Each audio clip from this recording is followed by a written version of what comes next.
Hi friends, అందరూ బాగుండరా? ఉగాదికి ఓలిగలు చేసుకున్నారా? నేను కూడా దుబాయ్లో ఓలిగలు చేసిన. ఇంటికాడ ఉంటే రోట్లో వేసి రోకలతో దంచి ఓలిగలను పూర్ణాన్ని తయారు చేస్తారు. కానీ ఈడ రోలు లేదు, రోకలు లేదు. మరి నేనెట్ట చేసినానంటే శనగబెల్లు ఉడకబెట్టి ఆ నీళ్లు ఉంచేసి ఆ శనగబెల్లలోనే రొంత బెల్లం కొట్టేసి అది బాగా ఇమడనిచ్చిన. అది బాగా ఇమిడిపోయి పూర్ణం మాదిరి తయారైంది.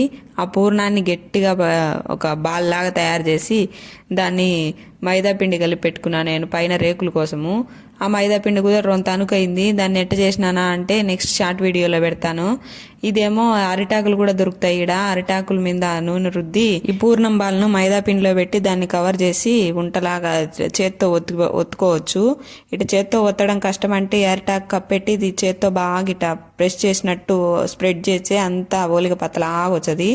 దీనికి నూనె ఎక్కువ పడుతుంది. నూనె ఎక్కువ వేసి కాల్చుకుంటేనే ఓలిగలు టేస్ట్గా ఉంటాయి. నెయ్యి వేసుకుంటే ఇంకా బాగుంటాయి.